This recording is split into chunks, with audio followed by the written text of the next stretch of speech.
जब मैं अपने एक्स आर्मी चीफ से पूछ रहा हूँ उन्हें कैसा लगता है जब वो देखते हैं कि नेता अपनी पेंशन का ख्याल रख रहे हैं लेकिन कटौती जो है वो सेना में करने की बात कर रही है, कहते हुए कि देश के बजट पर भार बढ़ेगा। हम ही अपने विधायक को चुनते हैं, अगर हमें लगता है कि वो सही बात नहीं, उनको ना चुने। नरेंद्र मोदी के कार्यकाल को एक एक्स आर्मी अध्यक्ष के तौर पर, एक डेमोक्रेसी के पावरफुल वक्ता के तौर पर आप कैसे देखते हैं?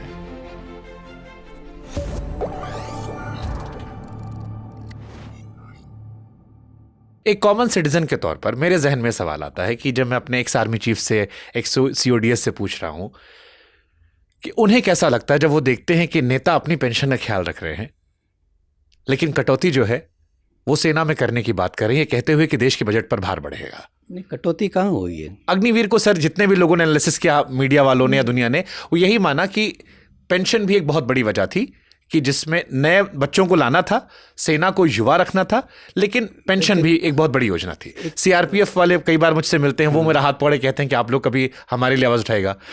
अब मेरा फिर वही सवाल है, आप एक बार विधायक बन गए, आपको जीवन भर पेंशन मिलेगी, जितनी बार बनेंगे उतनी बार अलग अलग मिलती है। क्या एक्स आर्मी चीफ या तीनों सेना के प्रमुख होने के नाते कभी आपके जहन में आया कि यार पॉलिसी मेकर अपना ख्याल कर ले रहे हैं लेकिन जो ट्रू सर्वेंट है देश का, उसके हिस्से का हक थोड़ा सा काट लिया जा रहा है, शायद ये उल्टा होना चाहिए था? हाँ, ज़रूर हो सकता है वो, लेकिन हम ही अपने विधायक को चुनते हैं। अगर हमें लगता है कि वो सही बात नहीं, उनको ना चुने। खुद मैदान में उतरो, खुद विधायक बनो, खुद MP बनो और इस फैसले को मत आगे बढ़ने दो। लेकिन बाहर रह के ऐसे तो कोई भी कुछ भी बोल सकता है। मैदान में उतरो और फिर ये चर्चा होनी चाहिए, लेकिन हम ही ने उनको चुना है। आपका इरादा है कि पॉलिटिक्स में जाने का? नहीं, बिल्कुल नहीं। ये सवाल मुझे पिछले चुनाव से पहले भी ऐसे ही एक कॉन्क्लेव में पूछा गया था कि क्या आप चुनाव लड़ोगे, तो उसमें उस वक्त मैंने ये जवाब दिया कि मैं चुनाव नहीं, चीनियों से लड़ता हूँ। तो अब भी मेरा वही कहना है कि नहीं, पॉलिटिक्स जो है उसमें मेरी दिलचस्पी नहीं है। लेकिन इसका मतलब ये नहीं कि फौजी पॉलिटिक्स में नहीं जाए। सभी को अपने अपने जो इंटरेस्ट है उसके हिसाब से काम करना चाहिए। क्या एक्स आर्मी चीफ या सुप्रीम कोर्ट के चीफ जस्टिस या CODS या CDS ऐसे पदों पर, जो सर्वोच्च पद पर रहे, ऐसे पदों पर बैठे व्यक्तियों को राजनीति में जाना चाहिए? वही मैं कह रहा हूँ, अगर आपकी दिलचस्पी है तो इसमें कोई हर्ज नहीं है। हम चाहते हैं ना कि राजनीति में अच्छे लोग जाए। हाँ। अच्छे लोग नहीं जाएंगे तो फिर बाहर बैठ के फिर आप उंगली मत चीनी नुक्ता करेंगे हम। फिर जैसे मैं कह रहा था कि खुद लड़ो फिर। ठीक है, आपने चीनियों का जिक्र किया सर। बहुत सारे लोगों के मन में सवाल है, गलवान में उस रात क्या हुआ था? देखिए, जो इंडिया और चाइना के बीच बाउंड्री है, बॉर्डर गलत शब्द इस्तेमाल, बाउंड्री है, वो किसी को वो एक काल्पनिक है। हम मानते हैं कि बाउंड्री कहीं पर है, वो मानते हैं कि कहीं बाउंड्री कहीं और है। और इसीलिए जब हमारी पेट्रोलिंग होती है तो कई अक्सर ऐसे होते हैं जब दोनों पेट्रोलें आमने सामने आ जाती हैं। 90% वो एक दूसरे से बात करके दोनों मान जाते हैं कि ठीक है, हम अलग अलग पीछे हट जाएंगे। और इसको अमल करने के लिए कई हमारे बीच में समझौते भी है, border peace and tranquillity agreement, confidence building measures के ऊपर एक एग्रीमेंट। लेकिन कभी कभी वहाँ गर्माहट भी हो जाती है, और ये पहले बार नहीं है कि ऐसे हुआ है, उसके बाद भी हुआ है, आगे जाके भी होता रहेगा। और उस गर्माहट में कभी कभी वो आउट ऑफ कंट्रोल हो जाता है, कभी सिर्फ इंजरीज के साथ। और लेकिन इस बार बीते कुछ सालों में शायद वो बहुत बड़ी घटना थी। हाँ, ये लेकिन उसी साल और भी जगह और भी इस किस्म की घटनाएं हुई थी, लेकिन वहाँ किसी की मौत नहीं हुई। यहाँ 20 जवानों की मौत हुई, इसलिए वो एक बड़ी घटना बन गई जिसके हमें जवाबी कार्रवाई भी। क्या हमारा इंटेल कमज़ोर था या हम प्रिपेयर्ड नहीं थे उस समय? नहीं, ये नहीं कह सकते कि इंटेल कमज़ोर था या प्रिपेयर्ड नहीं था, क्योंकि ये ऐसे चीज़ें, जैसे मैंने कहा कि पेट्रोलिंग के टाइम पे ऐसे अक्सर होता है। उस वक्त हम मान लो हमारी पेट्रोल 20 की है और उनकी पेट्रोल 50 की आ गई, तो फिर उसमें समझदारी यही है कि आप उधर ही ईजी कर लो। तो थोड़ा वो कमांडर ऑन द स्पॉट, उसका भी डिसीजन मेकिंग सही होना चाहिए।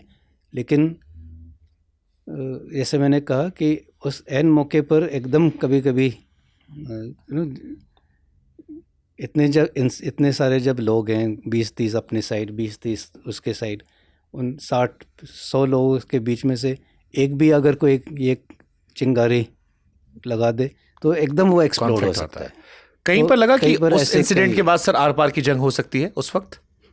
आर पार की जंग तक बात नहीं पहुंची थी, लेकिन हाँ, दोनों साइड ने ज़रूर और ट्रूप्स आगे बढ़ाए हैं जी। अपने जो क्लेम्स हैं, क्योंकि दोनों के क्लेम्स अलग अलग हैं, तो अपने क्लेम्स पर हक जमाने के लिए दोनों साइड ने आगे और टुकड़ियाँ भेजी। और सर चाइना से तो पूरा कोई इन्फॉर्मेशन आती नहीं हमारे पास, वो तो अपना ग्लोबल टाइम अपने हिसाब से छापते रहते हैं।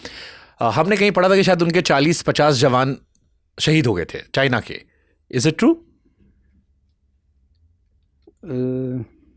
उस झड़प में देखिए, अगर हमारे कैजुअलिटीज़ हुए तो उनके भी ज़रूर कैजुअलिटी हुए होंगे। ये कहना सही नहीं होगा कि उनका कोई भी नुकसान नहीं हुआ और सिर्फ हमारा ही नुकसान हुआ। लेकिन जो नंबर्स है ना, नंबर्स गेम, हम उसमें नहीं पढ़ना चाहते कि हमारे 20 हुए तो उसके 40 होने चाहिए।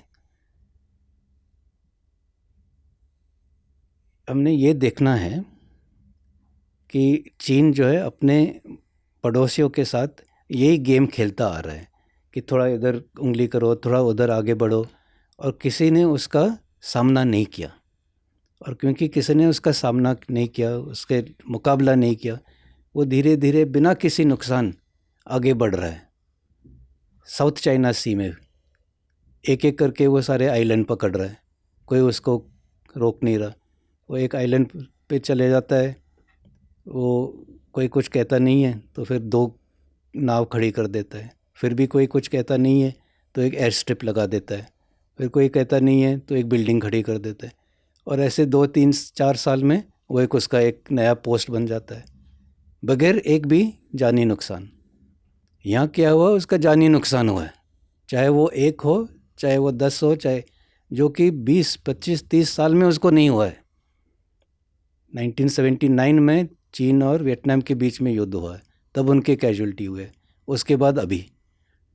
तो ये उसको बड़ा झटका मिला कि अरे, ये इंडिया जो है ऐसे चुपचाप नहीं बैठेगा, अगर हम ऐसे कोई हरकत करेंगे तो हमें भी एक नुकसान होगा। और इसीलिए जो है वो पूरी परिस्थिति बदल गई, और इसीलिए जो है युद्ध नहीं हुआ, और इसीलिए हम ज़्यादा मजबूत पोजीशन में हैं। सर आपके पूरे करियर में आपको क्या लगता है, आपका सबसे साहसिक बहादुरी फैसला क्या था?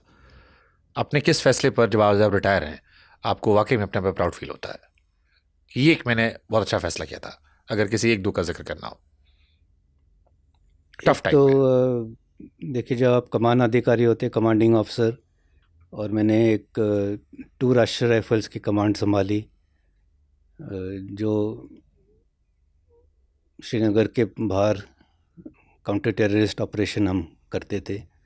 तो तकरीबन हर महीने एक न एक ऑपरेशन होता था, और वो ऑपरेशंस लॉन्च करना, कई बार रूम एंट्री, हाउस एंट्री करके वो टेररिस्ट को मार गिराना। तो हर वक्त, जैसे मैं शुरू में कह रहा था कि आपको मालूम है कि ऑपरेशन कर रहे हो तो सभी जो है सही सलामत नहीं निकलेंगे। तो वो एक लगातार एक कार्रवाई 2-2.5 साल, आप जिसको सस्टेन्ड ऑपरेशंस कहते हैं, तो वो तो एक तो वो रहा। और दूसरा, जब गलवान के टाइम में जब हमने फैसला लिया कि हम जो कैलाश रेंजेस पे जवाबी कार्रवाई करेंगे उनके ऊपर दबाव डालने के लिए, तो वो मेरे ख्याल से एक बहुत ही अच्छी कार्रवाई की। फैसला तो हमने लिया, लेकिन उसका अंजाम देना वो जवानों का काम था, और वो एकदम सही तरीके से स्पीड से कर पाए। और उस बर्फीले इलाके में 6-6 महीने रहे, और अब भी तैनात है उस इलाके में। इतना उन्होंने जो मनोबल दिखाया है और बहादुरी दिखाई, उसका तो कोई कहना ही नहीं। और उसी वजह से जो पूरे टीवी स्क्रीन में सभी लोगों ने वो दृश्य देखा है कि चीन वाले, पीएलए वाले अपने बंकर तोड़ के पीछे हट रहे हैं, वो सबसे बड़ी जीत है। कभी नहीं हुआ कि पीएलए जो है पीछे हटी है, और मैंने वो द्वीपों का उदाहरण दिया है, एक भी द्वीप से वो हटी नहीं है कभी। और ना कभी कैजुअलिटी हुई थी उनकी। और ना कभी कैजुअलिटी। दोनों चीज़ें इधर हुए, कैजुअलिटी भी हुए, चाहे 1 हो, 4 हो, 50 हो, और पहली बार आगे आने के बाद वो पीछे गए। 2014 में प्रधानमंत्री मोदी जी आए, उसके बाद उरी हुआ, पहलगाम हुआ, बालाकोट हुआ और बहुत सारी घटनाएं हुई जहां पर कई बार पाकिस्तान समर्थित या चाइना से हमारे देश पर अघोषित तौर पर हमला किया गया।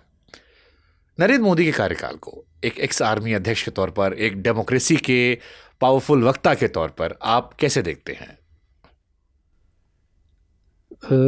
जब कभी हमारे के ऊपर कोई हमला हुआ है, खास करके टेररिस्ट एक्शन एलसी के ऊपर पहले भी हुए हैं, तब भी हमें छूट दी गई थी कि आप जाके आप एक्शन कर सकते हो। तो ये नहीं है कि किसी 1 साल के बाद ही ये क्रॉस बॉर्डर एक्टिविटीज़ होने लगे हैं।